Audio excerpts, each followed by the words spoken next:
Donc, nous avons quatre personnalités de premier plan pour ce webinaire sur l'Afrique face au choc économique entraîné par le Covid-19.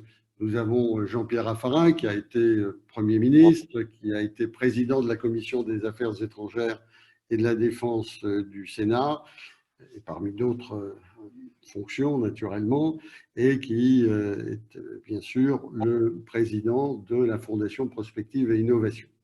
Nous avons Tertius Zongo, qui est un professeur, qui a été gouverneur à la Banque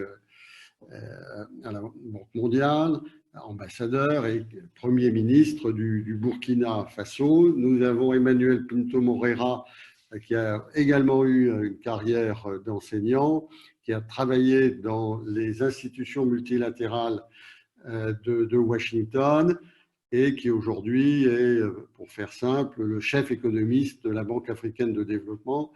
Il nous parle d'Abidjan, tout comme Tertius nous parle de Ouagadougou. Puis Jean-Michel Severino, qui a été vice-président de la Banque mondiale, directeur général de l'AFD, qui aujourd'hui préside aux destinées d'un fonds, Initiative et Partenaires, qui investit dans des PME, dans des startups africaines. Donc, nous avons quatre personnalités. Il y a un trait commun entre toutes ces personnalités, c'est naturellement la proximité avec la Fondation pour l'étude et la recherche sur le développement international, la FERDI, qui, sur l'Afrique, est un partenaire traditionnel de FPI, et Tertius préside la chaire Sahel de la FERDI. Donc, l'Afrique face au choc économique, nous n'allons pas parler proprement dit du virus. Le virus en Afrique, pour l'instant, est resté à une échelle relativement modérée, même si naturellement elle est inquiétante. Nous sommes à 26 000 cas actuellement. Certains, bien sûr, craignent le pire, d'autres pas. Mais en tout cas, une chose est acquise, c'est que l'Afrique est atteinte durement dans son économie par le virus, à la fois par les perturbations internes que cela entraîne et par les liens économiques, humains, que l'Afrique a avec l'extérieur. Donc, je voudrais commencer par interroger nos intervenants un peu sur leur vision de l'Afrique aujourd'hui, vision géopolitique, vision économique, vision du secteur privé, de l'entrepreneur, et une vision plus de politique interne, avec naturellement qui est une des conditions du développement de l'Afrique. Jean-Pierre Raffarin, est-ce que vous pourriez nous dire un peu dans le paysage international difficile, avec cette proximité que la France, l'Europe a avec l'Afrique, comment vous situez l'Afrique et comment vous la situez face au choc immédiat et aux séquelles du virus? Merci, bonjour à tous, merci d'être avec nous, merci aux intervenants.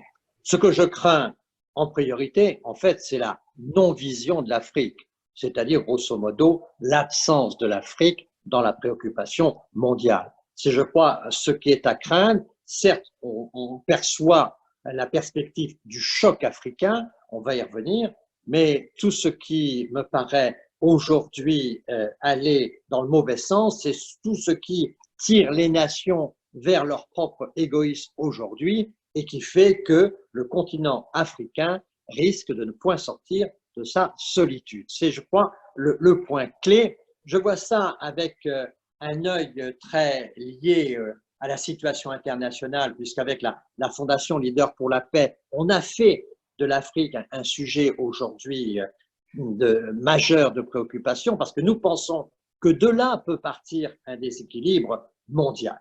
L'impératif pour moi, c'est le focus africain, cette exigence mondiale sur la compréhension de la crise. La crise, on le voit bien, c'est une crise économique, sanitaire et qui va devenir une crise sécuritaire. Le tout est emmêlé. Quelquefois, la sécurité précède l'économie. L'économie peut précéder la santé, contrairement à chez nous. Donc, ces trois facteurs-là, ces trois chocs-là sont en Afrique simultanés. Et au fond, on peut s'attendre à ce qu'il y ait donc des perturbations massives et majeures en Afrique.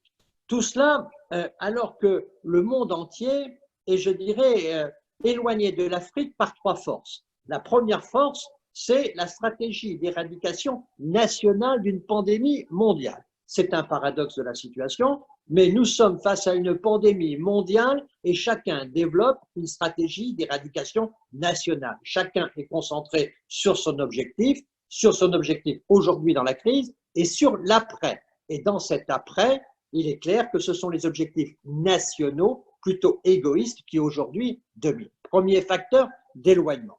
Deuxième facteur d'éloignement, ce qui va caractériser les relations internationales, de mon point de vue, dans les 15 ans qui viennent, c'est la relation entre la Chine et les États-Unis. Cette relation conflictuelle, on pouvait espérer que finalement cette crise qui était commerciale et technologique à la fin de l'année 2019 puisse être apaisée par la crise parce qu'on pouvait avoir ensemble des intérêts communs. Au fond, on voit bien que cette crise, au contraire, attise les compétitions, attise les rivalités et même conduit à certaines brutalités. On le voit aujourd'hui dans les échanges entre la Chine et les États-Unis sur tous les sujets. Et on voit bien que les autres pays sont toujours un peu en situation déséquilibrée, étant soumis au lobbying, à la propagande des uns et des autres. Nous sommes redevenus dans un monde de propagande où les deux grandes puissances aujourd'hui exercent leur rivalité. Elles sont particulièrement rivales en Afrique, puisque sur les 10 dernières années, il y en a une qui a mis à peu près entre 120 et 150 milliards et l'autre entre 100 et 120 milliards d'investissements en dollars. On voit bien que les deux forces sont considérables. Il ne faudrait pas qu'elles soient en compétition aussi à l'extrême sur l'Afrique pour paralyser cette nécessaire impulsion qu'il faut donner à l'Afrique. Et puis, troisièmement, on voit que finalement tout le monde va être orienté sur le sanitaire parce que c'est l'urgence et parce que c'est notre préoccupation, notamment en Europe, mais on voit bien qu'on a derrière ça un certain nombre de questions sur l'Afrique. Pour moi, en ce qui me concerne, ce qui me paraît le plus important partout, c'est ce milliard de jeunes qui va arriver sur le marché de l'emploi entre 2020 et 2050, et que si ce milliard de jeunes n'est pas intégré d'une manière ou d'une autre, nous avons là une force d'explosion mondiale majeure, et ceci concerne évidemment l'Afrique, mais concerne également l'ensemble du monde. Donc nous avons, je crois, des forces qui nous éloignent de l'Afrique. Il faut être conscient qu'il va falloir faire des efforts considérables pour mobiliser le soutien à l'Afrique, avec naturellement la nécessité aujourd'hui de faire différemment de ce qu'on a fait dans le passé. Pourquoi? Parce que l'Afrique a fait des progrès, l'Afrique a déjà développé une organisation notamment multilatérale et que le projet je dirais, de résistance, de résilience et de développement de l'Afrique, ça doit être le projet des Africains, avec l'Union africaine, avec la régionalisation du multilatéralisme à l'intérieur de l'Afrique. On voit qu'aujourd'hui, les Africains ont la capacité de porter un projet. Donc, il faut là faire en sorte que les Africains aient les moyens de bâtir leur projet, leurs priorités, leur capacité de stratégie, et que l'Occident vienne, et puis pas seulement l'Occident, la Chine aussi, viennent sur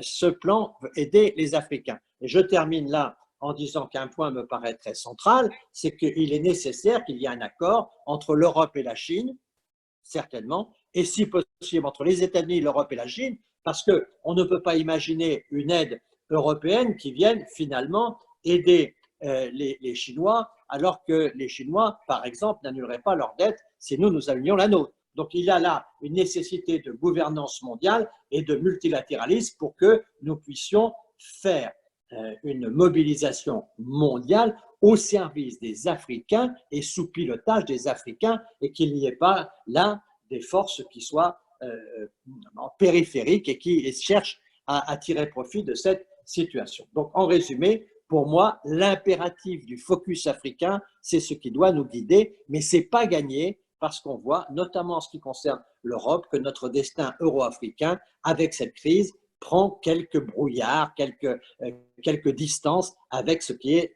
vraiment notre impératif. Merci Jean-Pierre d'avoir évoqué un certain nombre de sujets qui vont marquer le déroulement de nos échanges. Je voudrais demander à Emmanuel Pinto Moreira son analyse de la situation actuelle économique de l'Afrique, sa capacité à résister à ce choc. L'Afrique a bénéficié il y a une vingtaine d'années environ d'un désendettement important. Il y a eu la dernière décennie un certain nombre de facteurs positifs ou négatifs, mais positifs. Et à la fin de cette seconde décennie du siècle, comment se présente l'Afrique? Et comme le disait Jean-Pierre Raffarin, il y a bien sûr ce qu'il faut faire dans l'immédiat, mais il y a ce il faut également préparer les lendemains avec ce milliard de jeunes qui va arriver sur le marché de l'emploi et qui a besoin d'une économie africaine qui se porte bien. Emmanuel. Merci beaucoup. Je vais peut-être d'abord dire un petit mot rapide sur l'évolution de l'Afrique ces 20 dernières années avant d'arriver au vif du sujet. Très rapidement, quand on observe la situation au cours des 20 dernières années, bon, l'Afrique a fait beaucoup de progrès. C'est vrai qu'il y a eu le boom des matières premières où, jusqu'à encore en 2014, avant 2014, l'Afrique avait un taux de croissance moyen d'à peu près 5%, mais essentiellement dû à trois facteurs. D'abord, comme je l'ai dit, le boom des matières premières, ce qu'on a appelé le fameux super cycle des matières premières, mais aussi l'allègement de la dette massive qui a été faite dans le cadre de l'initiative PPTE, même PPTE renforcée, auquel tu faisais allusion tout à l'heure, mais aussi des réformes qui ont été mises en place, notamment par exemple des réformes au niveau de l'environnement des affaires, etc., qui a permis donc à l'économie africaine d'être relativement dynamique. Mais c'est vrai qu'aussi à partir de 2014, avec le retournement donc des marchés des matières premières, eh bien, très vite on a assisté à comment dirais-je, un ralentissement de la croissance, même si c'est vrai que ces 2 dernières années, il y a eu une petite reprise, puisqu'on a assisté à un taux de croissance d'à peu près 3,4% en 2018 ou même 2019, selon la Banque africaine de développement. Mais le problème qui se pose, c'est qu'effectivement, quand on regarde un peu la situation aujourd'hui, c'est que le continent arrive pas en très bonne posture, puisque comme je disais déjà tout à l'heure, la croissance était faible, mais en plus, ce qui s'est passé, c'est que plusieurs pays se sont endettés lourdement, ce que disait tout à l'heure d'ailleurs le Premier ministre Jean-Pierre Raffarin, il y a eu un endettement considérable, des pays se sont endettés, et par exemple, le taux d'endettement est passé de 38% à 56% du PIB, ce qui est énorme, et surtout, les pays n'ont pas pu, comment dirais-je, augmenter les ressources internes et créer des soupapes de sécurité qui auraient permis à ces pays d'être prêts. Donc aujourd'hui, ce qui se passe, c'est qu'on dit qu'il faut, pour résoudre la crise de façon, notamment la crise économique, qui est à la fois un choc d'offres, mais aussi un choc de demande, il faut les appuis budgétaires. C'est ce que demandent aussi aujourd'hui la plupart des pays. La Banque africaine de développement va d'ailleurs aider dans ce sens-là, la Banque mondiale également, puis l'allègement de la dette. Mais comme le disait le Premier ministre Jean-Pierre Raffarin, il faudrait qu'il y ait une entente entre les différents bailleurs pour être sûr que cet allègement de la dette va se faire, et d'autant plus qu'il y a eu déjà cet allègement de la dette massive qu'il y a eu lors de l'initiative PPTE renforcée. Moi, je pense que ça, ce sont des mesures à très court terme, mais dont l'efficacité dépendra aussi, si on veut vraiment attaquer la question du Covid-19, au ciblage des populations les plus pauvres. Moi, je remarque ici, par exemple, en Afrique, que les personnes qui sont dans le secteur informel, il est difficile de les confiner parce qu'elles ont besoin de travailler. Et donc là, peut-être que les politiques de ciblage direct, avec peut-être des transferts directs à ces populations-là, pourraient aider. Mais à long terme encore, et là je rejoins ce que disait le Premier ministre, Jean-Pierre Raffarin, c'est qu'il faudra rapidement réfléchir en termes de blocs, puisqu'aujourd'hui, l'impression que j'ai, c'est que peut-être que la crise va donner une opportunité à une forme peut-être pas de déglobalisation, mais qu'il y aura peut-être une réflexion en termes de blocs, bloc Europe, bloc peut-être Chine et bloc Amérique. Là, l'Afrique a peut-être l'opportunité aussi peut-être à partir de voir comment elle peut se comporter sur le bloc.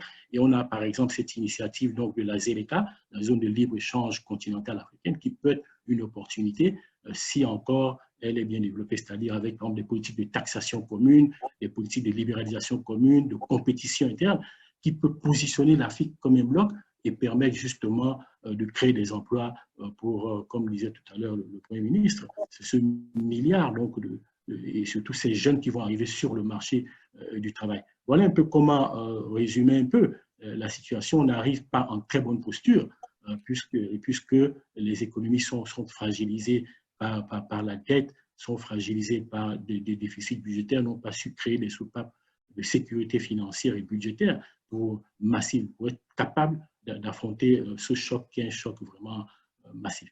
Voilà un peu ce que je voulais dire d'entrée. Merci. Merci beaucoup. Serge Zongo, vous avez été Premier ministre du Burkina Faso. Le Burkina Faso a été pendant longtemps un modèle de pays de bonne gestion. Depuis quelques années, Burkina Faso et la zone sahélienne rencontrent de grandes difficultés en termes de sécurité, en termes même militaires. Emmanuel nous a présenté les données économiques qui expliquent les fragilités de l'Afrique. Est-ce que pourriez nous dire en quelques mots, au plan politique, compte tenu des divisions en Afrique, des menaces extérieures, comment se présente l'Afrique pour le développement nécessaire à court terme et à long terme? Non, merci bien, Serge. Je crois que Emmanuel et Jean-Pierre ont abordé un peu le sujet et votre question nous ramène un peu sur cet élément essentiel que l'Afrique est diverse. Elle est diverse de façon globale. Il y a eu des résultats qui ont été présentés, mais vous revenez un peu sur sa partie sahélienne à laquelle j'appartiens, où nous voyons des problèmes d'insécurité se développer, des problèmes un peu de pauvreté se massifier. Ce qu'il faut reconnaître dès le départ, c'est que, quoi qu'on dise, beaucoup a été fait. Beaucoup a été fait par les partenaires, il faut être très objectif dans les analyses. Beaucoup a été fait par les pays, Emmanuel a parlé d'un certain nombre de réformes qui ont été faites, mais lorsqu'on voit le résultat, aujourd'hui dans cette zone, on se dit quand même, le résultat est mitigé. Il est mitigé, mais quoi qu'on dise, la variété des politiques qui ont été suivies par les pays nous donne quand même une somme d'expérience. Une expérience de laquelle on peut tirer un certain nombre d'enseignements et voir comment avancer. Et je crois que le premier des enseignements pour moi, c'est que chacun aujourd'hui reconnaît que dans la zone sahélienne, la situation sécuritaire est très alarmante. On ne peut pas avoir de politique de développement dans une telle situation. Et chacun reconnaît, je pense que Jean-Pierre l'a abordé, que les facteurs de vulnérabilité, il a parlé un peu du chômage, de la jeunesse, des questions de démographie, les questions sociales, les questions environnementales, les questions institutionnelles en termes de gouvernance, que ces facteurs de fragilité sont présents, sont enracinés dans les pays, dans la région. Et le pire, c'est que c'est des facteurs qui se nourrissent mutuellement. Par conséquent, lorsque on veut aller de l'avant, il faut avoir un regard assez bienveillant sur l'analyse de ces facteurs. Mais je crois qu'il y a quand même quelque chose sur lequel tout le monde, y compris la communauté internationale, est d'accord. Les facteurs sur lesquels on est tous d'accord, c'est que ne pas agir a un coût extraordinaire. Et ce coût-là, il est dramatique pour l'Europe, pour la communauté internationale, il est dramatique pour les pays sahéliens, il est dramatique pour les populations. Par conséquent, on arrive à un consensus que quand bien même la situation serait difficile, il faut trouver un moyen d'agir. Un moyen d'agir parce que la paix doit être regardée comme un bien public. Un bien public dans lequel il faut investir en dépit du coût humain que ça peut comporter. Nous voyons aujourd'hui le coût humain au niveau du Sahel, que ce soit pour les forces étrangères, que ce soit pour les forces nationales, que ce soit pour la population, mais aussi il y a un coût politique qu'il faut sans doute porter. Donc, voilà un peu des points sur lesquels les gens, tout le monde est d'accord. Maintenant, oui, si tout le monde est d'accord, qu'est-ce qu'il faut faire? Qu'est-ce qui n'a pas marché? Où est-ce qu'on va? L'essentiel n'est pas de se mettre d'accord sur les conclusions. Et je crois que c'est dans ce sens que l'affaire Ferdi a initié des rencontres en 2015, lorsque la situation se dégradait, pour se dire, écoutez, bon, ouvrons.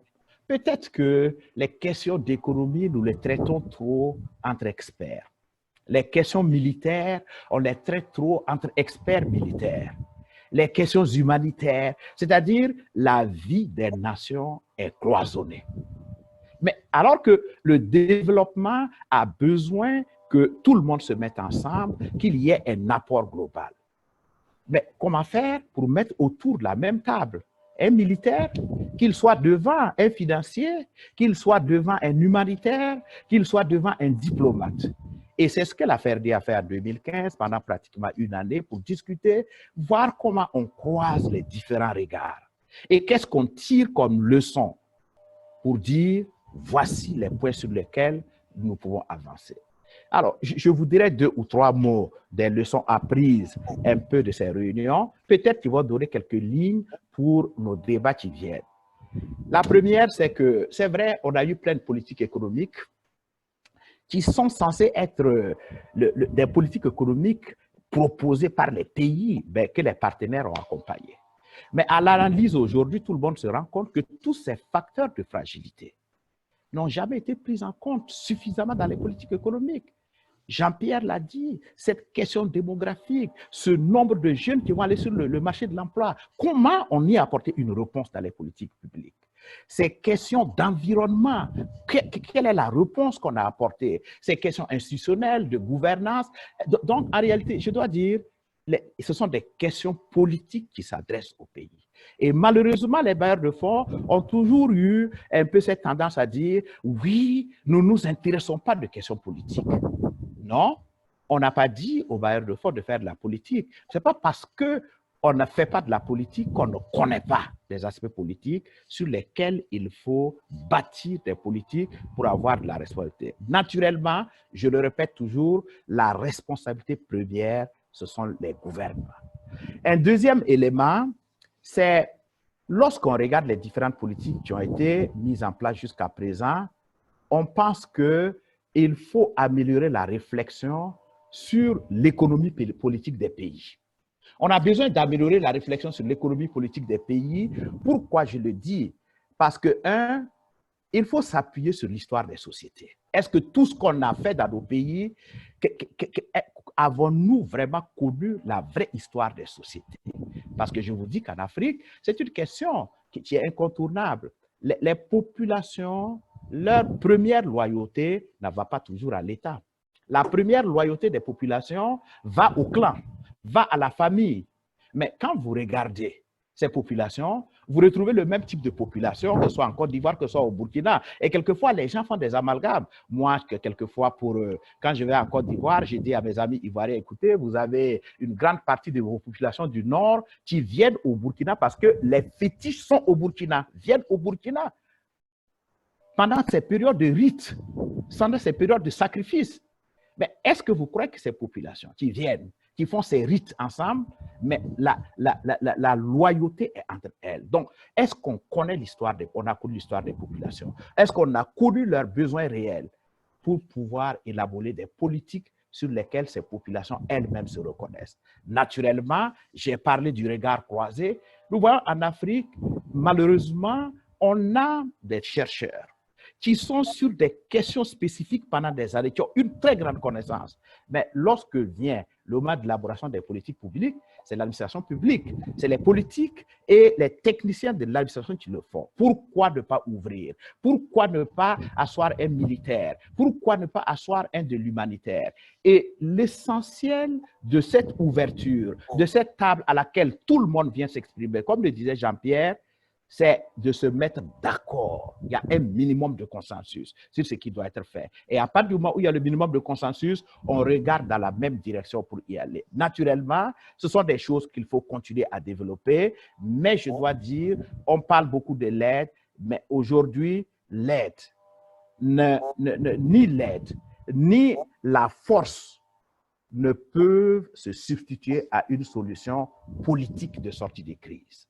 Donc, qu'il y ait 10 000 militaires, 100 000 militaires, qu'il y ait des milliards de dollars qui soient déversés dans les pays, s'il y a une crise politique, ce ne sont pas ces éléments qui feront sortir de l'aide. Et pour terminer, je dois dire que dans nos approches, l'urgence ne doit pas nous faire oublier le long terme. Et quelquefois, l'urgence a fait oublier le long terme, comment bâtir sur le long terme, comment avancer sur le long terme. Voilà un peu un goût de situation de l'Afrique, région Sahel, que je viens mettre dans le débat qui va sans doute nous appeler à discuter sur les solutions de sortie. Bien, Tertius, merci. Les réponses à mes questions suscitent naturellement d'autres nombreuses questions. On va y revenir lorsqu'on va parler des relations entre l'Afrique, ses partenaires, les bailleurs de fonds.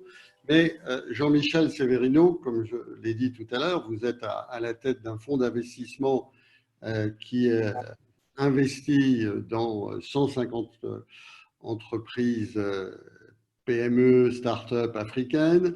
Vous êtes l'auteur de certains ouvrages, dont l'Afrique entreprenante, et votre action est dirigée vers ces entreprises qui, aujourd'hui, à la différence du passé, constituent un vecteur de changement, un facteur d'espoir très important. Comment peut-on agir, comment peut-on espérer pour passer de cette vitalité, je dirais, microéconomique à un dynamisme plus large avec naturellement la situation de l'État, le rôle de l'État qui a toujours été un problème en Afrique et qui peut pâtir de la crise sanitaire. Donc, quelle place le secteur privé vous le voyez pour ce secteur dans le développement de l'Afrique récente et à venir? Bonjour à tous. J'en profite pour signaler que, puisque Serge Gallet a eu l'amabilité de citer la FERDI, que j'ai aussi l'honneur de participer en tant que directeur de recherche associé à cette fondation. Et donc, j'ai un peu deux casquettes dans cette réunion que je remercie l'AFPI d'avoir organisée. Je voudrais commencer par dire qu'effectivement, il va y avoir un enjeu important sur lequel j'aimerais passer un peu plus de temps tout à l'heure, sur la façon dont on va soutenir et promouvoir le secteur privé africain dans la période que nous traversons. Si on regarde la croissance économique de ces 10 dernières années, elle a été finalement le produit d'afflux de capitaux, y compris de capitaux publics dans le secteur qui se sont traduits dans les dettes que Tertius et Emmanuel ont évoquées tout à l'heure. La dynamique des matières premières qui était très négative sur le plan du pétrole et la démographie qui est le principal moteur de cette croissance africaine. Et quand je dis démographie, je pense d'une part à la transition, certes inégale et lente, à la densification et à l'urbanisation, qui sont responsables de la génération de gains de productivité significatifs dans les économies, mais aussi d'une consommation privée qui a été le principal moteur de l'économie africaine de ces 10 dernières années. Et si on a ça en tête, on comprend bien pourquoi la croissance économique a été extraordinairement disparate dans les 10 dernières années sur le continent africain. Et en fait, les taux moyens qu'on évoque ne signifient pas grand-chose parce qu'ils sont la résultante en fait de 3 grandes catégories de pays, un petit nombre de pays en crise très grave, politique et sécuritaire, un nombre très important qui pèse beaucoup, un nombre restreint de pays, mais qui pèse beaucoup sur le plan macroéconomique, qui sont des principaux des exportateurs de pétrole et de matières premières minérales, et puis le reste du continent africain, en particulier beaucoup de pays enclavés, et qui ont connu, y compris dans le Sahel, une performance économique significative, en particulier grâce à cette génération qu'on voit arriver sur le marché depuis le début des années 2000, d'entrepreneurs africains qui créent des unités industrielles et de services à destination du marché domestique, avec parfois des aspects spectaculaires, comme c'est le cas des technos, mais aussi dans des secteurs qui sont beaucoup plus classiques du manufacturier, de la santé, des secteurs sociaux comme l'éducation, et bien sûr dans l'agroalimentaire, qui est un domaine particulièrement important de génération d'entrepreneurs. Alors moi, ce qui me semble problématique dans la situation que nous vivons actuellement, c'est que dans la dernière décennie, on a été habitué à dire bon, les prix du pétrole s'effondrent, nous avons une crise des matières premières minérales, mais au fond, le reste du moteur de l'économie reste allumé.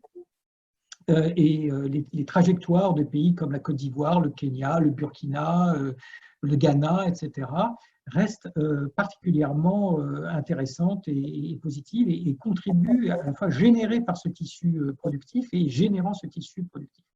Donc la crise que nous vivons actuellement, elle frappe de plein fouet ce tissu productif naissant et d'une certaine manière, elle achève de tuer le malade. D'une part parce que ce secteur productif, dans un premier temps, a vu ses chaînes d'approvisionnement vis-à-vis de la Chine affectées par le problème du coronavirus en Chine et l'arrêt du secteur productif chinois, manufacturier chinois. Ensuite, ce secteur a été tué ou est affecté profondément par l'arrêt brutal des marchés européens et asiatiques pour la partie qui était exportatrice, notamment dans le secteur de l'agroalimentaire, mais aussi du textile s'agissant de pays comme Madagascar. Et le pays est aussi, ce secteur productif est affecté brutalement par l'arrêt des apports de capitaux extérieurs. Alors, je ne parle pas tellement de la dette là, mais vraiment les levées de fonds privés qui l'ont beaucoup alimenté ces dernières décennies, le recyclage des capitaux internationaux dont il a beaucoup bénéficié. Et nous voyons dans ces derniers mois une fuite de capitaux caractériser le continent africain. Et ce n'est pas fini, parce que ce que l'on va voir dans les mois à venir, c'est l'impact cette fois de demande venant de la baisse de la commande publique liée aux difficultés budgétaires des États, auxquelles Tersus et Emmanuel ont fait allusion. Et nous allons voir aussi l'impact, bien entendu, de la structuration du secteur productif. Donc aujourd'hui, il y a un enjeu énorme qui va être de sauver ce secteur productif qui est mis à mal, je dirais presque mis à mort pour une partie significative de lui, qui a des reins financiers relativement faibles, parce que c'est un secteur jeune, qui date de 15 ans, 20 ans, en forte croissance, donc dans des situations de trésorerie tendues. Et ce secteur productif, néanmoins, je terminerai par là, représente une chance formidable pour l'Afrique, parce que si l'on se projette sur les modèles économiques qui vont émerger dans les années qui viennent, il est vraisemblable que ces modèles économiques vont fortement conforter cette stratégie ou ce positionnement de croissance tiré par le marché intérieur qui caractérise le continent africain. Et ça, c'est dû à la fois à l'évolution structurelle de pays comme la Chine, c'est dû à la tendance à laquelle nous allons assister de raccourcissement des chaînes de valeur mondiales, qui elle-même renvoie à des phénomènes macroéconomiques ou sanitaires, et ça va être renvoyé également aux évolutions des modes de production que les grandes entreprises multinationales sont en train d'adopter.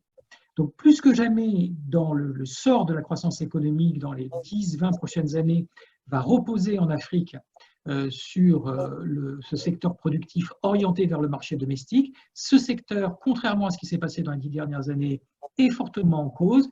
Et donc, il va falloir que les plans d'ajustement macroéconomique qui vont se mettre en place maintenant progressivement tout au long de l'année 2020 sur le continent, et je reviendrai là-dessus, contrairement à ce qui s'est passé dans les années 1970-1980, le prennent pleinement en compte et permettent et donnent toutes les chances à un rebond économique de se maintenir. Et je terminerai de ce produit, je voudrais dire un mot de la fin.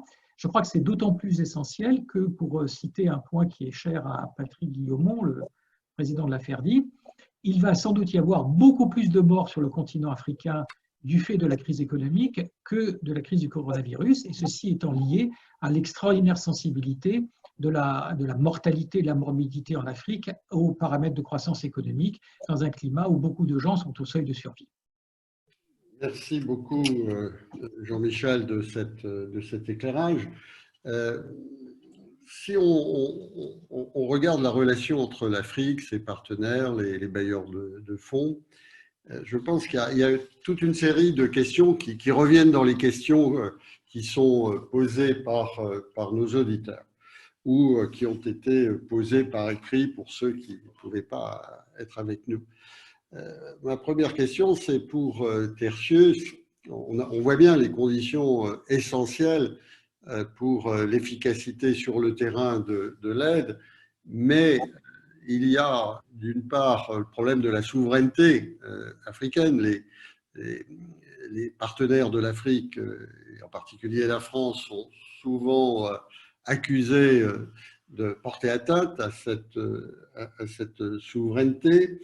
On le voit aussi avec les problèmes de la conditionnalité, les interférences des uns et des autres. Tout ceci rend difficile la prise en compte des facteurs présentés et finalement la première responsabilité revient aux Africains eux-mêmes.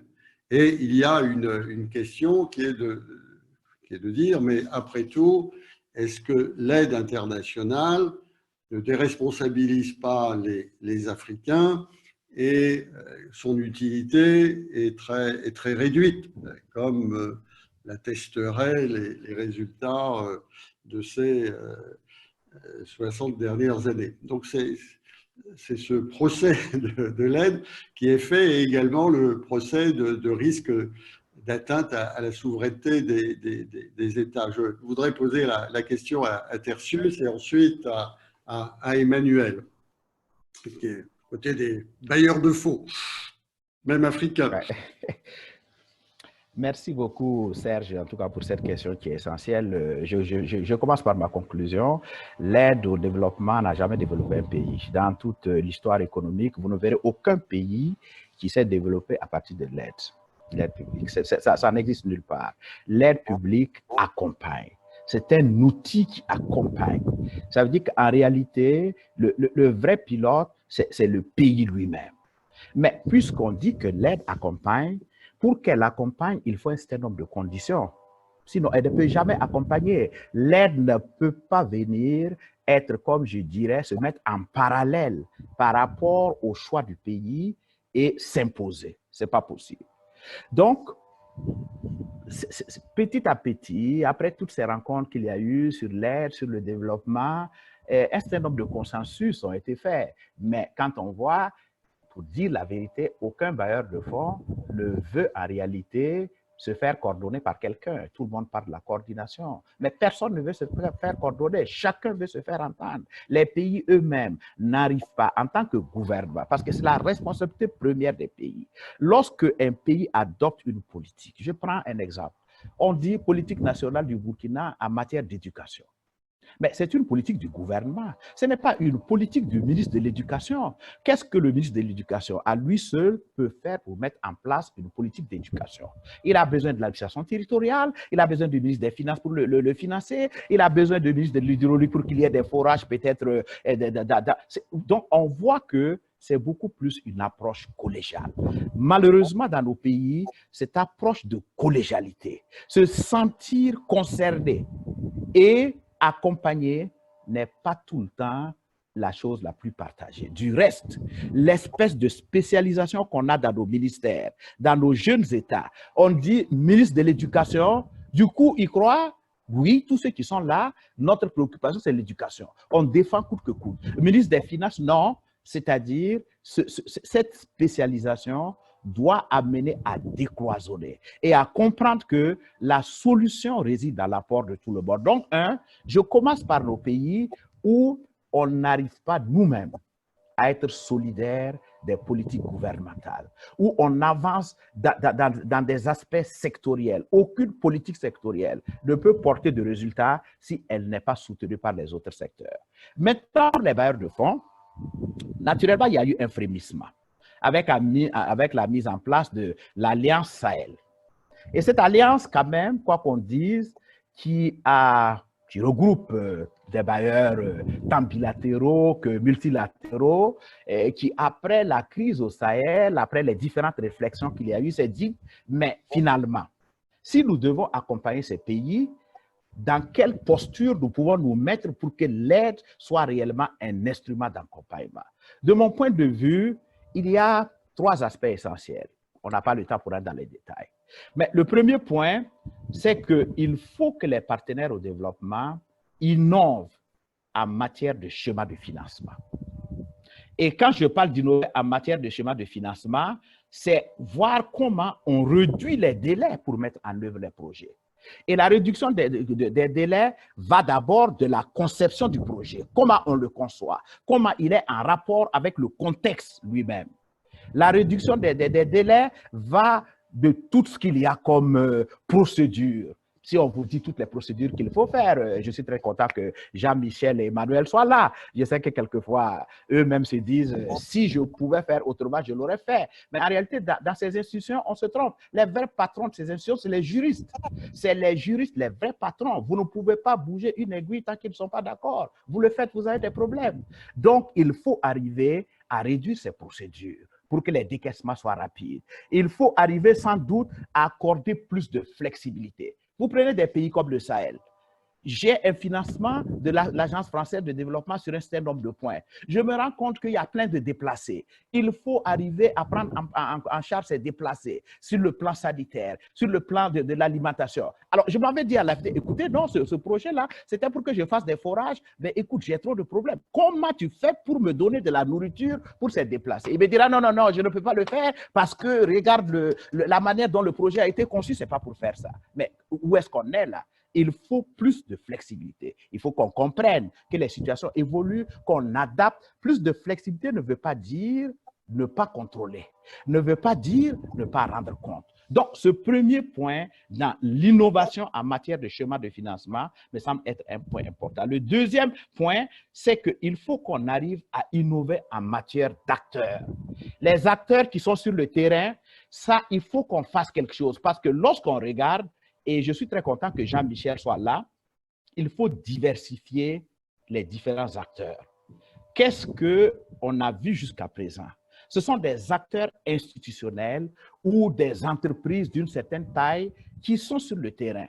Mais plus en plus, quand on regarde les différents acteurs, on se rend compte qu'il faut avoir des initiatives au niveau des collectivités locales. Les gens y travaillent. Il y a des ONG qui y sont. Il y a des petites et des micro-entreprises qui sont là-bas, qui travaillent. Comment ces acteurs-là peuvent être associés à la mise en œuvre parce qu'ils sont sur le terrain? Quel que soit le niveau d'insécurité, ces gens-là, ils ne quitteront pas. Ils seront là. Comment on les associe? Comment on diversifie? Comment le secteur privé prend une place plus importante? Il y a aussi, logiquement, comme je l'ai dit, c'est un peu tout ce que nous pouvons avoir comme ONG, c'est-à-dire diversifier les acteurs, quitter de l'institutionnel pour aller vers des acteurs qui sont dans la société, pour lesquels aujourd'hui, lorsqu'on prend les critères d'éligibilité au marché de ces institutions de financement, ces gens ne sont pas éligibles. On a besoin d'un résultat ou on a besoin de critères d'éligibilité. Personne ne va aller dans la zone. Des gens, ils travaillent. On n'est pas suffisamment intelligent pour trouver un moyen pour ouvrir pour que ces acteurs puissent être sur le terrain. Et le troisième point, c'est qu'il faut qu'on innove en matière de suivi et de pilotage. et innover en matière de suivi et de pilotage, c'est de faire en sorte qu'on ait, les bailleurs de fonds aient des plateformes, qu'ils partagent, qu'ils coordonnent mieux, que les bailleurs de fonds fassent en sorte qu'ils aient des indicateurs qui sont coordonnés, qui sont harmonisés, que chacun ne vienne pas avec ses indicateurs, mais qu'on fasse en sorte qu'aujourd'hui, avec la technologie qui est là, qu'on puisse suivre l'impact des projets sur le terrain sans avoir besoin tout le temps d'y être là-bas en tant que bailleur au fond. On peut utiliser les administrations, on peut utiliser les nouvelles technologies de la communication. Il y a tout un ensemble d'éléments qui peuvent être utilisés. Donc oui, on peut faire autrement, en commençant par les pays qui doivent être maîtres de leur politique. Oui, on peut faire autrement en allant vers les partenaires qui doivent comprendre qu'on a besoin plus d'espace, on a besoin plus de collaboration et on a besoin plus de flexibilité.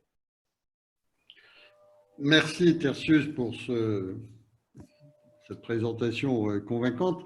Donc Emmanuel, vous avez été dans les institutions multilatérales de développement, donc qui ne sont pas toujours bien reçues par certains segments de l'opinion publique africaine. Donc, connaissez la sensibilité à ces questions. Tertius vient de présenter un certain nombre de règles qui devraient être posées et respectées comme étant plutôt, bien sûr, africains, mais ayant cette expérience de bailleurs de fonds, comment vous réagissez à ces préceptes de bon sens de Tertius Zongo? Je pense que, merci Serge, je pense que Tertius a tout dit, il a bien brossé la situation. Je pense que c'est vrai que dans aucun pays du monde, l'aide a permis le développement. Il y a eu ce débat à la Banque mondiale, au FMI, est-ce que l'aide favorisait la croissance? Entre certains experts qui disaient oui, c'est favorable à la croissance, d'autres qui disent au contraire, c'est pas favorable à la croissance, ça entraîne des effets d'éviction, des problèmes d'aléa moral, etc. Bon, je ne vais pas revenir sur toute cette littérature-là, mais la vérité, c'est que je pense qu'aujourd'hui, dans la situation dans laquelle on est, c'est peut-être pareil ou plus urgent, et c'est ce qu'on fait, pour déjà aider les pays, donc par des appuis budgétaires que l'on fait. Les pays ne sont pas du tout dans une très bonne posture budgétaire. Comme je l'ai dit au cours de ces dernières années, les déficits budgétaires se sont creusés dans plusieurs pays, même les déficits de compte courant. Et surtout, il y a eu un endettement massif. Donc, les pays n'ont pas assez de soupapes de sécurité. Donc, clairement, c'est vrai qu'il faut les appuis budgétaires. Toute cette discussion sur une nouvelle initiative d'allègement de la dette, mise par le FMI, la Banque mondiale, la Banque africaine de développement. Mais la vérité, c'est que ça nous ramène un peu 20 ans en arrière, où on a eu ces initiatives d'allègement de la dette dans le cadre de l'initiative PPTE et PPTE renforcée.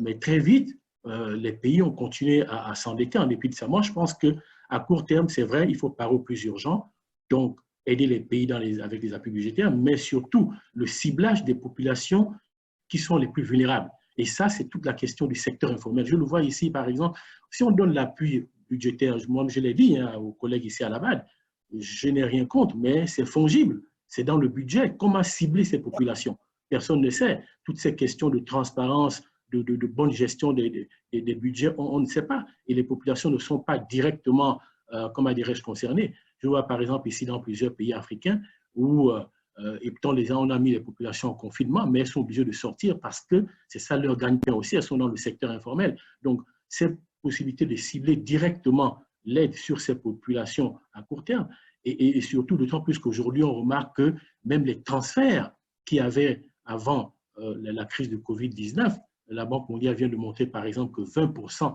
il y a une réduction de plus de 20% de ces transferts qui se faisaient par Western Union, etc.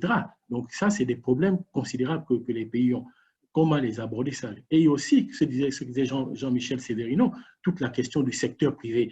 Par exemple, l'enveloppe de 10 milliards que la Banque africaine de développement a mis sur la table pour 2020, une grosse partie est pour les appuis budgétaires, très peu pour le secteur privé. Et encore, il faut bien identifier quel secteur privé et comment pouvoir toucher et s'assurer que les ressources arrivent donc à ce secteur privé-là. Moi, je pense que ça, c'est vraiment la première question pour avoir plus de gens. Et puis, je pense que très vite, on ne fera pas l'économie de pouvoir aider les pays à mobiliser eux-mêmes leurs recettes internes.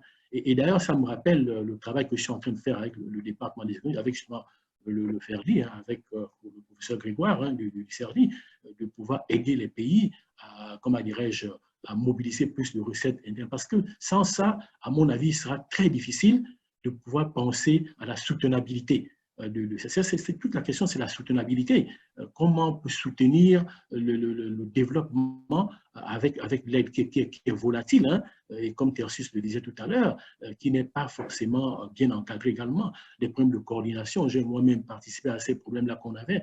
On s'assied sur la table, le FMI a une autre approche, la BAD a une autre approche, la Banque mondiale a une autre approche. Donc il y a des problèmes considérables et ce sont les pays qui en pâtissent. Mais moi, je pense aussi que l'opportunité, et c'est ce que disait un peu Jean-Michel Séverino tout à l'heure et le premier Jean-Pierre Raffarin, c'est vrai que la crise aussi nous donne cette opportunité pour l'Afrique peut-être de désormais raisonner en termes de blocs. Si vous regardez un peu, hein, il y a des spécialistes ici hein, sur la Chine. La Chine, au cours des dernières années, a eu des taux de croissance considérables, hein, avec comment dirais-je, un modèle de croissance essentiellement tourné vers les exportations et, comment dirais-je, la très massif des investissements. Mais très vite, maintenant, c'est plutôt un modèle qui est tourné vers la demande interne. Parce qu'ils se rendent compte que, et d'abord, ils ont fait ce qu'ils ont appelé le ralentissement de la croissance, et puis, puisque le marché... Aujourd'hui, on a quand même un marché africain qui est relativement important, de plus de 1 milliard de personnes, et on dit qu'en 2050, on sera plus de 5 milliards. Peut-être que c'est l'opportunité aussi de raisonner, hein, et là, je vais un peu dans le sens de Jean-Michel Séverino, comment on peut effectivement faire en sorte qu'il y ait ce bloc Afrique qui se tourne aussi vers la demande interne, puisque c'est important. Bon, là, il y a toutes les considérations, comment dirais-je, une forme de bataille entre les différents blocs Asie, notamment la Chine, Europe et tout, mais comment positionner l'Afrique. Et c'est là où je dis que peut-être que la zone de libre-échange continentale africaine qui peut jouer ce rôle-là si on met sur la table toutes ces questions de politique de taxation, de politique de compétition interne, de politique de libéralisation plus poussée des échanges à l'intérieur de la zone, et si aussi on utilise la technologie. Mais la vérité, c'est que, à mon sens, l'aide en tant que telle, ça fait plusieurs années qu'on voit que les pays bénéficient de ces appuis budgétaires et autres, où on passe...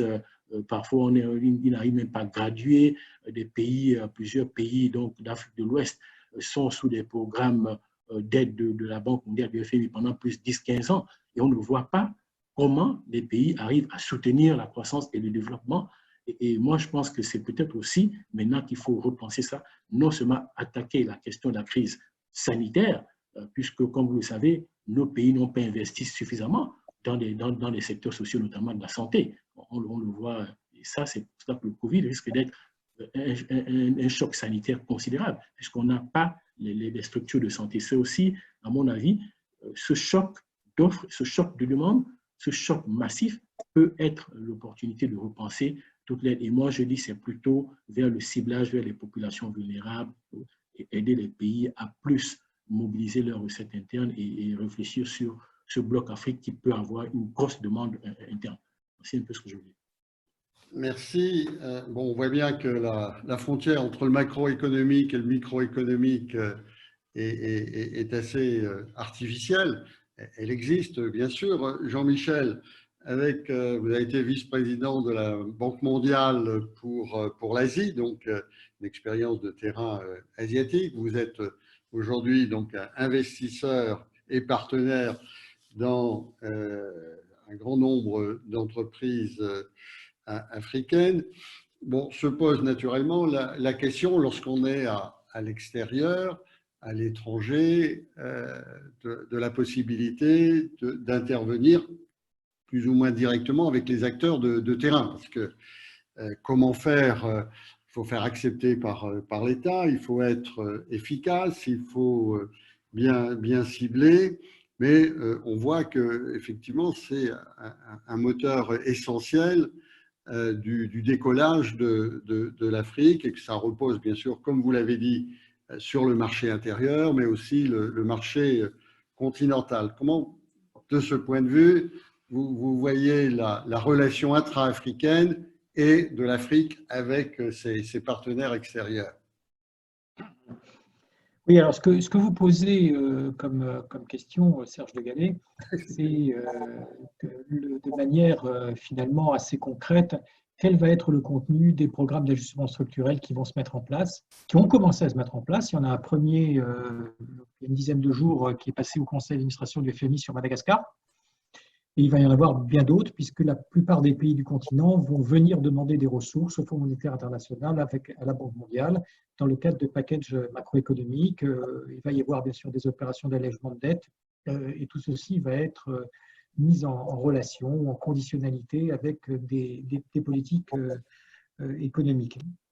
Je crois que je vais essayer de répondre à votre question en disant que ce qui différencie, en rappelant que ce qui différencie fortement la situation que nous connaissons aujourd'hui de celle qui prévalait dans les années 1980, dans la première grande vague d'ajustement structurel africain, qui a précédé les annulations de dette du fin du siècle dernier, la grande différence, c'était à l'époque l'absence d'un secteur productif africain qui a commencé à émerger à la fin du XXe siècle et surtout dans ces 2 premières décennies du XXIe siècle, et qui a représenté un vecteur de croissance formidable du continent et qu'il faut à tout prix à nouveau préserver. Et de ce fait, moi je crois qu'il va y avoir 4 choses à faire qui sont essentielles. L'une, je vais être très allusif parce que Emmanuel l'a évoqué, c'est aller rapidement dans une grande accélération du marché intérieur africain. C'est le moment de donner une impulsion considérable à l'ouverture des frontières entre voisins, à l'intérieur du VMOA, à l'intérieur de la CEDEAO, à l'échelle continentale, parce que l'approfondissement du marché intérieur est peut-être la réponse numéro 1 en termes de choc de demande à la crise économique internationale qui affecte le continent africain. Et lié à ça, bien entendu, savoir faire ce que l'on n'a pas fait dans les années 1980, c'est-à-dire faire passer des mesures de libéralisation des marchés intérieurs avant les mesures de libéralisation externe. J'espère beaucoup, pour ma part, que cet agenda-là va être au premier plan des programmes macroéconomiques de ces prochains mois. La deuxième chose qui me semble absolument essentielle et qui, là aussi, avait fait à l'époque l'objet de très peu d'attention, c'est la question des arriérés intérieurs. Les arriérés intérieurs, c'est-à-dire la dette des États vis-à-vis du secteur productif local, c'est la plaie des économies africaines. Ça l'était déjà dans les 2 dernières décennies. Ces arriérés intérieurs n'ont jamais cessé d'empoisonner d'une certaine manière la trésorerie des PME. Ils ont été la source d'un accroissement très important des coûts des États, parce que clairement les entreprises facturent à la fin des fins aux États le coût de leur refinancement. Et donc il y a un problème de compétitivité très importante pour les gouvernements africains là-dedans. Mais dans la période que nous allons traverser, on voit déjà, et ça va être vrai de plus en plus, que la tentation va être grande par les gouvernements de faire supporter en quelque sorte le poids de leur trésorerie à leur secteur productif local, dans des conditions où les banques ne vont pas être en mesure de soutenir ces acteurs. Donc, je dirais d'une certaine manière, le principal moteur de la faillite potentielle du secteur productif africain local, ça va être le comportement budgétaire des États au travers des arriérés intérieurs. Et ça, s'il pouvait y avoir un accent particulier dans la conception des programmes d'ajustement structurel à ce sujet, ça ferait une énorme différence. La troisième chose qui est importante, me semble-t-il, c'est qu'on accorde une importance très grande à la restructuration, au soutien au secteur bancaire et à la mobilisation de ce secteur bancaire à destination du secteur des PME. Là aussi, ce n'était pas un sujet de préoccupation des dernières années, et en particulier de l'ajustement structurel des années du XXe siècle, et en particulier parce que le secteur bancaire n'était pas orienté du tout vers ce secteur productif. Aujourd'hui, il est beaucoup plus en interaction, malgré ce que l'on dit, qu'il ne l'était dans le passé. Les banques détiennent des créances très significatives sur le secteur formel africain, et suivant leur comportement dans la gestion de la crise, elles peuvent provoquer la faillite de ce secteur, ou au contraire de le sauver.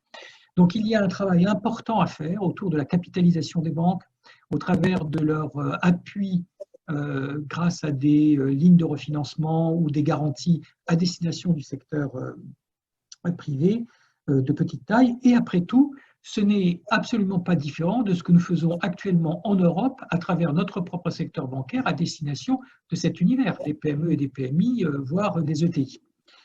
Et là-dedans, il y a une mention spécifique à faire à la microfinance. Emmanuel parlait tout à l'heure des populations pauvres.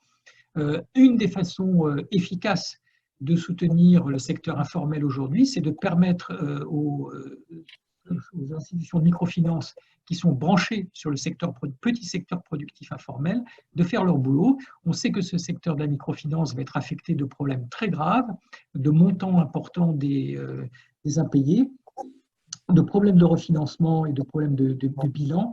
Un grand programme orienté sur la microfinance destiné au secteur productif aujourd'hui en Afrique pourrait faire beaucoup pour permettre de passer la crise dans des bonnes conditions.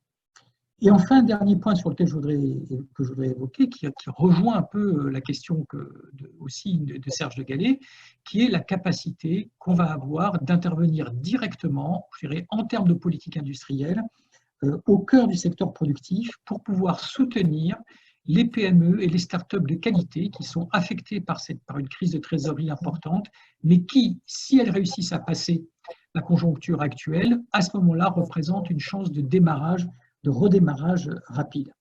On a eu énormément d'hésitations dans les décennies précédentes à permettre l'intervention de capitaux publics dans le secteur productif. C'était déjà vrai dans les pays de l'OCDE, ça l'est encore plus en Afrique, où nous sommes heurtés d'une certaine manière à une idéologie de Bretton Woods qui en fait crée une barrière absolue entre le secteur public et le secteur privé. Aujourd'hui, cette barrière, elle s'était complètement écroulée dans les économies occidentales. On voit l'intervention massive, alors en France, c'est le cas, par exemple, particulièrement spectaculaire de la Banque publique d'investissement auprès du secteur des PME et des startups par le biais de refinancement sélectif. Aujourd'hui, sur le continent africain, je dirais d'une certaine manière qu'il faut faire la même chose. Alors, avec des outils sans doute différents, parce que très peu de pays africains disposent de PPI. Il faut utiliser des fonds d'investissement qui existent, il faut utiliser des associations de producteurs, il faut utiliser des coopératives, il y a une variété de mécanismes institutionnels qui est sans doute plus vaste et plus ancré même dans la société civile que ce que nous faisons nous en France ou en Europe. Mais il faut pouvoir atteindre d'une manière sélective les PME performantes de qualité qui ont la capacité à survivre à cette crise et oser mettre des capitaux publics par derrière. Tout ceci est une forme de révolution intellectuelle dans le contexte des institutions publiques internationales. Mais il va falloir le faire, sinon nous allons traverser cette crise et avoir en face de nous des pays africains qui vont mourir guéris, avec des finances publiques qui seront in fine restaurées par les annulations de dettes, des secteurs sociaux qui auraient été plus ou moins protégés par des transferts budgétaires, mais in fine un secteur productif qui aura été détruit. Et on se retrouvera au niveau des années 1990-2000 avec un néant entrepreneurial et une tâche extraordinairement longue, difficile, qui va nous faire prendre 20 à 30 années de retard, alors que nous avons la possibilité aujourd'hui d'éviter ce brusque retour en arrière. Merci de ces indications effectivement fondamentales pour l'avenir de l'Afrique et éviter de retomber dans un certain nombre d'ornières. Ce ne sera pas facile parce qu'il y a naturellement une pluralité de partenaires avec des intentions qui peuvent être différentes. Jean-Pierre Raffin, j'ai une série de questions pour vous. Naturellement, c'est la question de la place que doit occuper la France et l'Europe dans cette définition d'une nouvelle politique de développement en Afrique, et notamment au regard de la Chine, de l'Amérique. Le second point, c'est naturellement au niveau des acteurs en tant que président de région. Excusez-moi, mais il requiert votre attention. En tant que président de région, vous avez une expérience de travailler avec des acteurs locaux. Et la troisième question revient un peu à celle au point de Jean-Michel, mais avec les entreprises extérieures, c'est-à-dire les entreprises européennes qui souhaitent travailler en Afrique, entretenir des relations avec les entreprises africaines. Donc voilà un peu les trois grands volets, l'Europe et le reste du monde, et l'Afrique dans sa dimension collectivité locale et relation avec les entreprises européennes. Rapidement, pour ce qui est de la France et de l'Europe vis-à-vis de l'Afrique, moi je pense que le rôle principal aujourd'hui, c'est de faire prendre conscience d'abord à l'Europe, mais ensuite à la Chine et aux États-Unis, d'avoir une gouvernance commune sur ces sujets, d'avoir une approche commune. Je pense que si la France veut mettre sa diplomatie sur un objectif très concret, ses relations avec la Chine d'une part et avec les États-Unis d'autre part sont très importantes. On ne réussira pas ce grand nouveau développement de l'Afrique sans que la Chine et les États-Unis y participent. Et c'est, je crois, une belle ambition diplomatique. Ça correspond à une vision gaullienne où il faut parler aux deux. On a des relations avec la Chine parce qu'on a besoin de la Chine. On n'aurait pas pu faire naturellement les accords de Paris et la COP21 sans la Chine. On ne peut pas avoir des interventions militaires au Sahel sans les renseignements américains. Nous sommes dans une situation où on a et besoin de la Chine et besoin des États-Unis. Et s'il y a une action qui peut être menée, c'est peut-être essayer de faire en sorte que l'Afrique soit dans l'agenda des grandes puissances. Donc pour moi, c'est ça le rôle principal. Nous avons conscience, nous Français, de notre destin euro-africain. C'est sans doute en mettant notre énergie pour convaincre et les Européens et les autres de travailler ensemble, et sans doute que finalement la question sanitaire est peut-être la question sur laquelle on peut espérer une relance d'une dynamique multilatérale, et cette dynamique multilatérale devrait pouvoir s'appliquer d'abord à l'Afrique. Ensuite, sur les initiatives que nous pouvons développer les uns et les autres, je crois que ce qui est très important, comme le dit Tertius, c'est qu'au fond, on ait la conscience politique de l'action, et donc qu'on puisse agir avec partout où il y a des forces politiques. Et c'est vrai que l'Afrique, depuis quelques années, a structuré ses relations, je dirais, supranationales et infranationales, de manière à avoir des acteurs locaux qui peuvent naturellement être en partenariat avec les autres acteurs locaux.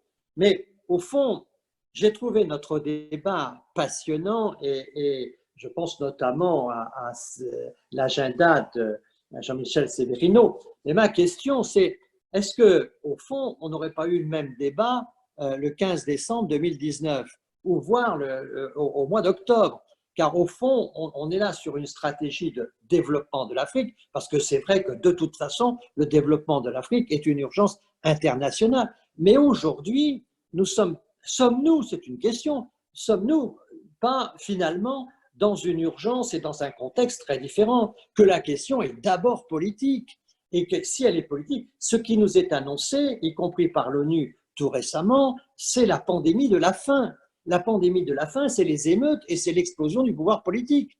D'ailleurs, méfions-nous, parce que ce qui peut se passer en Afrique peut très bien se passer dans un certain nombre d'autres pays, et cette crise du virus peut conduire à des troubles politiques un peu partout. Et quand on dit, comme Tertius, qu'au fond, c'est l'énergie politique et l'énergie de solution, au fond, il faut être conscient qu'aujourd'hui, le politique est extraordinairement fragilisé. On voit que M. Xi Jinping, on lui pose des questions qui sont difficiles. On voit que M. Trump est en situation lui-même difficile. Et on voit qu'un grand nombre de chefs d'État dans les pays développés sont dans des situations de légitimité politique fragile. Qu'est-ce qui va se passer avec l'Afrique si on est face à cette pandémie de la faim? Donc, moi, tout ce que vous avez développé, j'y adhère, et je trouve très intéressant d'avoir cette réflexion, y compris sur ce que disait tout à l'heure Tertius ou Emmanuel sur en fait le coût du non-agir. Donc tout ça va aller dans des difficultés majeures, mais au fond, la question peut-être essentielle et principale, c'est comment on va éradiquer la pauvreté extrême. Parce que si on n'éradique pas la pauvreté extrême, tout va exploser, ça va exploser en Afrique et ça explosera aux frontières de l'Afrique. Et donc, je pense vraiment qu'il faut chercher des idées, mais par exemple, on a souvent dit que les questions de financement avaient du mal avec l'organisation politique, administrative, à aller sur le terrain avec le citoyen. Aujourd'hui, on voit que le téléphone cellulaire a rendu le citoyen, au fond, agent économique et au fond, on peut être sûr qu'une aide à la pauvreté peut aller à un certain nombre d'acteurs sur le terrain. Ce que disait Jean-Michel Severino sur la microfinance est à la fois inquiétant, mais en même temps très mobilisateur. Donc, moi, je pense vraiment que tout dépend un peu des lunettes que l'on prend. Si on prend les lunettes du développement, comme on les a pris souvent là, on a des projets de développement, des agendas à bâtir. Mais si on prend les lunettes de la paix, on peut se dire que nous sommes aujourd'hui dans un contexte où on a peu évoqué les questions de sécurité, mais qui vont devenir des questions majeures, parce que derrière la famine, il y a l'émeute, derrière l'émeute, il y a les questions de sécurité et il y a les légitimités politiques. Donc moi, je me dis aujourd'hui, qu'est-ce qui a changé par rapport au débat qu'on aurait pu avoir le 15 décembre, où on aurait pu avoir ces agendas? Je pense que c'est une forme d'instabilité qui est aujourd'hui installée dans ce grand foyer mondial où se sont concentrés un grand nombre de problèmes démographiques, militaires, terroristes, alimentaires, sanitaires, qu'est le continent africain. Et s'il y a une urgence politique mondiale aujourd'hui, c'est avant de stabiliser M. Trump ou de stabiliser M. Xi Jinping, qui trouveront bien les moyens de leur propre stabilisation, c'est de stabiliser l'Afrique pour que notre monde et que la gouvernance mondiale reprennent une ambition pacifique. Donc, c'est une question que je pose parce que j'ai été très intéressé et je ne remets pas en cause ce qui a été dit, ce qui est très important. Mais je me demande simplement, peut-être que je suis dans une vision très pessimiste, mais je suis dans mon propre pays aujourd'hui très inquiet sur la cohésion sociale. Quand je vois la montée de la violence, y compris celle que nous avons eue en France avec les Gilets jaunes, je me dis que cette montée de la violence, elle n'est pas allée à l'extrême pour une raison, c'est qu'elle a perdu de la légitimité. Mais la famine donne de la légitimité à la violence. Les difficultés de la pauvreté donnent de la légitimité à la violence. Et à ce moment-là, on entre dans une autre sphère. Donc la question qui se pose aujourd'hui, c'est derrière cette crise-là, n'y a-t-il pas des risques majeurs qui feraient que la pandémie de la faim, comme le dit l'ONU, ne deviendrait pas finalement d'abord notre première urgence? J'ai tout à fait conscience que je complique plutôt que je ne simplifie les données. Alors, peut-être, il nous reste 10 minutes. Je vous propose d'essayer de répondre à la question de Jean-Pierre Raffarin. On voit bien, enfin, on voit bien, on devine ce qu'il faudrait faire. On devine naturellement les risques si on ne le fait pas. Comment le faire? Ce qui est très différent à mes yeux par rapport à la situation du 15 décembre, c'est qu'il y a une urgence sanitaire, il y a une urgence économique, mais chaque jour, on démontre que ce qui paraissait impossible devient possible, que ces flexibilités qui faisaient défaut, on arrive à les introduire et à débloquer des fonds. Que la Chine, qui jusqu'à présent refusait une approche multilatérale de la dette, s'y est ralliée avec le G20. Donc, on peut profiter peut-être de cette période de pression, et pression économique, pression politique, comme l'a dit Jean-Pierre, qui a déstabilisé un peu le système, les règles, pour faire que les règles qui vont s'appliquer pour l'étape suivante tiennent davantage compte des recettes du succès telles que Tertius les a présentées. Est-ce que je peux vous demander à chacun, en guise de conclusion, en 2 minutes, quelles seraient les initiatives qui permettraient d'avancer sur cette nouvelle donne de l'aide et de la relation développement, agence de développement et Afrique pour l'après-virus. Pour l'heure, nous sommes dans l'urgence, mais l'urgence peut aider à préparer les lendemains. Emmanuel. Merci. Moi, je pense que, comme je disais tout à l'heure, il y a l'urgence sanitaire. C'est ce qu'il faut adresser en priorité. Et l'inquiétude en Afrique, c'est que aujourd'hui le nombre de cas augmente. Dans la plupart des autres régions, même si le nombre de cas a augmenté, on a atteint un plateau, ça commence à baisser. Mais nous, ici en Afrique, c'est en train d'augmenter. Donc, je pense que l'urgence, c'est d'abord ça. Et là, c'est aussi comment faire en sorte que ces populations qui sont dans l'urgence sanitaire, mais qui en même temps sont obligées de se déconfiner elles-mêmes parce qu'elles n'ont pas le choix que d'aller sur les marchés. On l'a vu au Burkina Faso, on le voit ici en Côte d'Ivoire, on le voit un peu partout. Et parce qu'il y a l'urgence à continuer à être dans ce secteur informel qui ramène quelques ressources. Je pense qu'au niveau de la crise sanitaire, peut-être que la solution peut d'abord être de commencer tout de suite à, comment dirais-je, tester, si on a la possibilité de tester, isoler les gens très rapidement pour casser cette augmentation, qu'il y a des cas. D'autant plus que nous, ici en Afrique, nos services de santé ne sont pas assez développés pour pouvoir, comment dirais-je, répondre favorablement à une telle augmentation. Donc, ça, c'est la question de l'urgence sanitaire. Bon, il y a ensuite aussi toute la partie économique, c'est-à-dire que c'est vrai que, comme je disais, on peut aider les pays, on peut les aider en leur donnant des appuis budgétaires, des allègements de la dette, mais ce n'est pas des solutions, à mon avis, qui sont soutenables sur le long terme.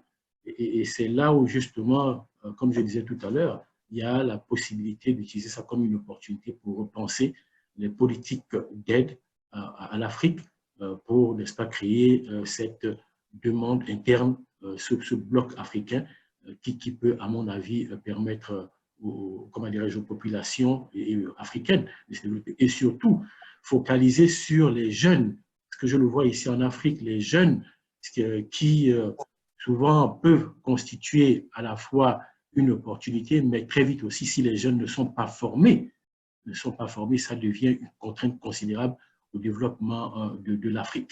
Ça, c'est la question fondamentale. Comment faire en sorte que ces jeunes soient formés? Je rappelle encore quand je travaillais sur la RDC, on voit 7 millions de jeunes, 7 millions, pas 7 000, mais 7 millions de jeunes congolais dans la rue et qui des gens qui ne sont pas formés. Ça, c'est le gros problème qui nous attend. Donc ça, c'est à long terme. Et là, je rejoins Jean-Pierre Raffarin. C'est la question cruciale aujourd'hui. Et peut-être que la crise du Covid nous offre cette opportunité de s'attaquer à ça. Merci, Tertius. Quel type d'initiative on pourrait imaginer, ou est-ce que, en fait, ça mûrit et ça va émerger de manière spontanée?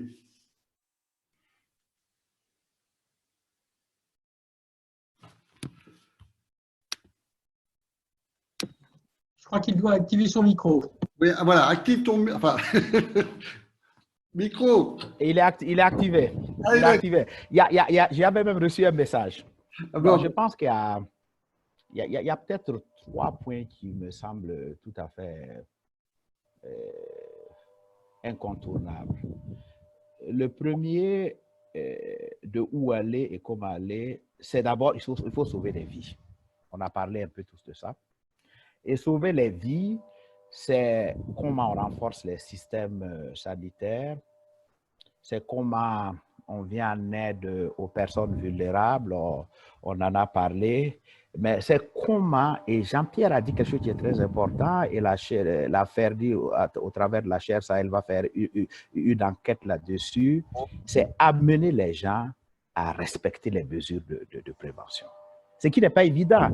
Respecter les mesures de prévention amène la confiance en l'État pour le faire. Est-ce qu'on accepte de le faire ou de le faire? Ben, il faut amener les gens à le faire. Donc, c'est une question politique. Premier point, il faut sauver des vies. Le deuxième point qui me paraît important, Jean-Michel a beaucoup élaboré là-dessus, c'est qu'il faut garder l'économie en état de marche. On ne peut pas faire autrement. Il faut trouver les moyens pour garder l'économie en état de marche. Et il a parlé, je partage un peu tout le point de vue qu'il a souligné, le soutien aux entreprises, et tout type d'entreprise. Mais le point que je voulais ajouter par rapport à tous les développements de Jean-Michel, c'est qu'il faut garantir les prestations des services publics. Il faut le garantir pendant cette période. Et si on ne le garantit pas, on ne peut pas garder l'économie en état de marche.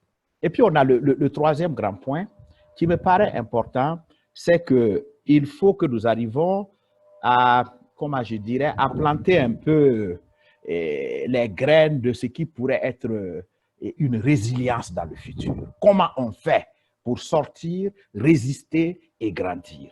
Et là-bas, il y a tellement de choses qui peuvent être faites. Il faut vraiment que, et je pense que tout le monde l'a dit, pour ce qui concerne les pays africains, historiquement, aucun pays ne peut se développer s'il ne met pas l'accent sur la mobilisation des ressources intérieures. Au niveau de l'UEMOA, on a un taux de pression fiscale qui est inférieur à 20%. Mais quand vous allez dans les pays développés, le taux de pression fiscale est de l'ordre de 40%. Si vous êtes incapable de gérer des ressources vous-même, vous n'allez nulle part. La stratégie sur la résilience future va aussi dans consommer ce que nous produisons. C'est quoi le marché intra-africain? C'est-à-dire qu'il faut qu'on réoriente la coopération et l'intégration régionale pour en faire des socles pour pouvoir avancer. Maintenant, je termine par un certain nombre d'idées qu'on voit actuellement, qui semblent être des idées sur lesquelles il faut qu'on fasse très attention. Le premier, c'est que quoi qu'on dise, ce Covid nous a montré qu'il faut quelque part que le politique trouve un équilibre entre la liberté et la sécurité. Lorsqu'on voit comment les choses ont été traitées de par le monde, je ne suis pas là pour faire cette analyse, mais on voit que où on arrive à faire un équilibre entre liberté et sécurité, il y a plus de résultats.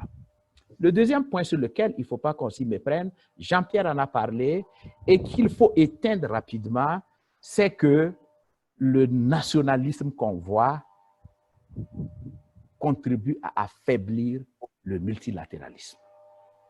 Alors que sans multilatéralisme, c'est la loi du plus fort, c'est celui qui peut écraser qui écrase. Et il faut qu'on essaie de travailler sur ces aspects. Et je crois qu'il y a un point qui me paraît un peu, que les gens perdent de vue, mais que chacun de nous sentons, c'est vraiment la permanence de la peur. Avec le Covid, la permanence de la peur semble devenir plus grande.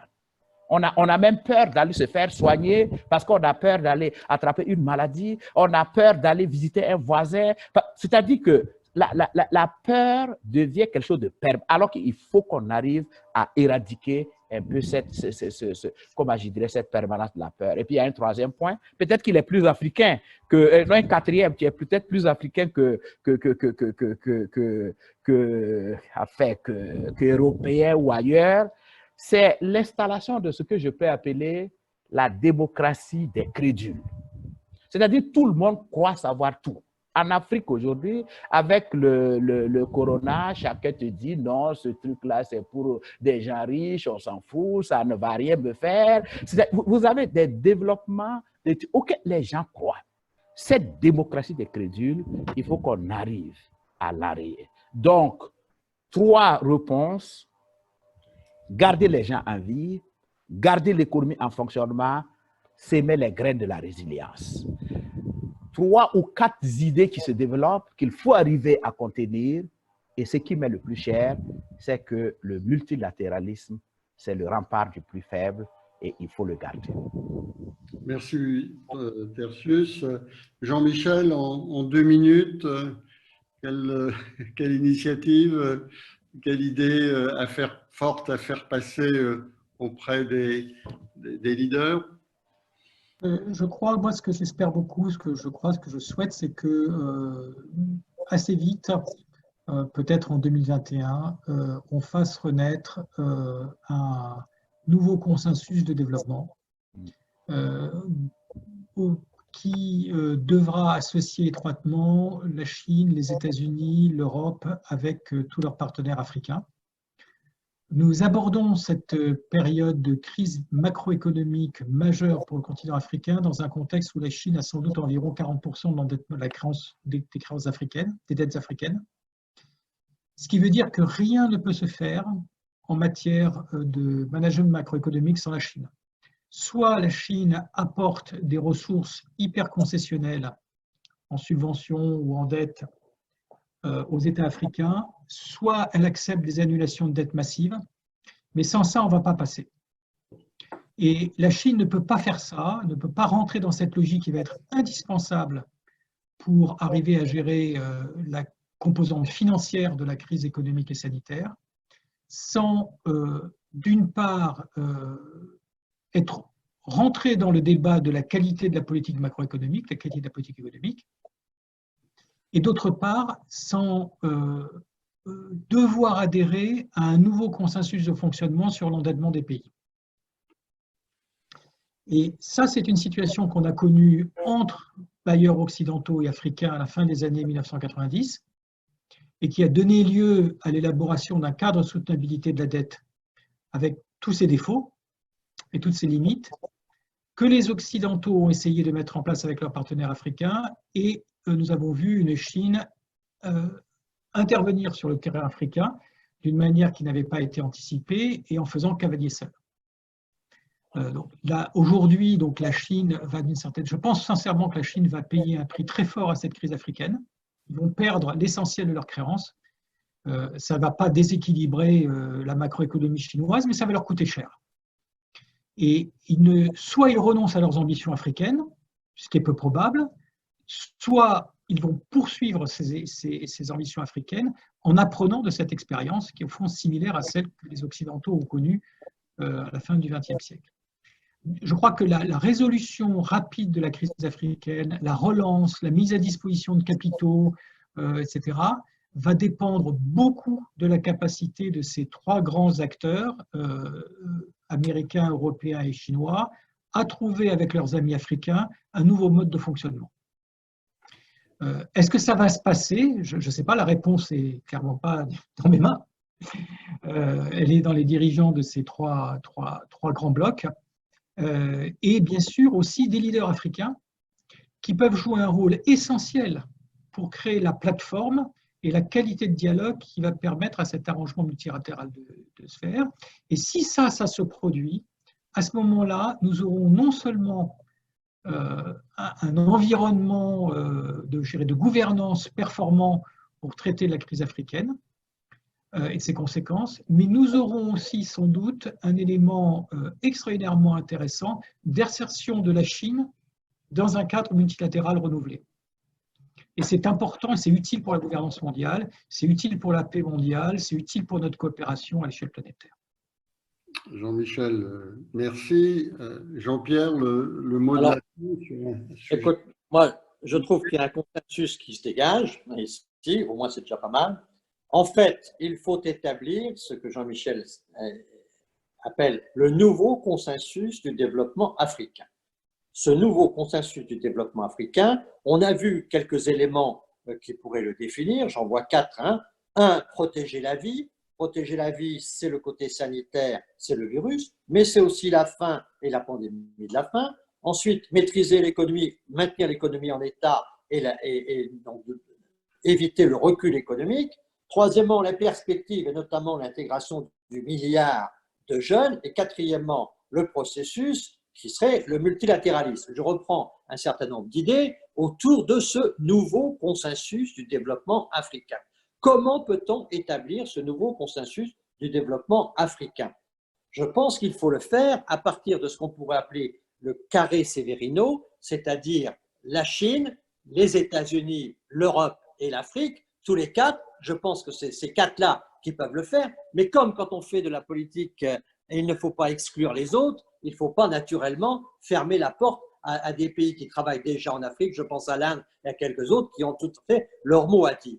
Donc, puisque tu demandes, Serge, des innovations, des idées, j'en lance une. Moi, je crois qu'il faudrait un G20 pauvreté qui tiendrait à Addis Abeba à l'Union africaine proposant son projet pour bien montrer que ça doit partir d'Afrique et être piloté par l'Afrique, mais auquel le G20, parce que c'est là finalement que sont aujourd'hui les acteurs qui peuvent se mobiliser et qui ont cette réunion, notamment sur la pauvreté et à Addis Abeba, ça a du sens, et dont l'ambition, c'est le nouveau consensus du développement africain.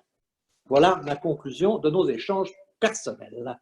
La conclusion personnelle de nos échanges collectifs. Je crois que c'est une conclusion qui est partagée par tous et par les intervenants et les participants qui sont restés nombreux malgré ces 90 minutes. Merci aux intervenants, merci aux participants. Pour ceux qui sont intéressés par nos webinaires, nous aurons donc là, le jeudi de FPI la semaine prochaine, le 30 à 15 h, et le sujet sera les États-Unis, les doutes sur une hyperpuissance, avec un certain nombre d'acteurs venus d'horizons professionnels et géographiques différents.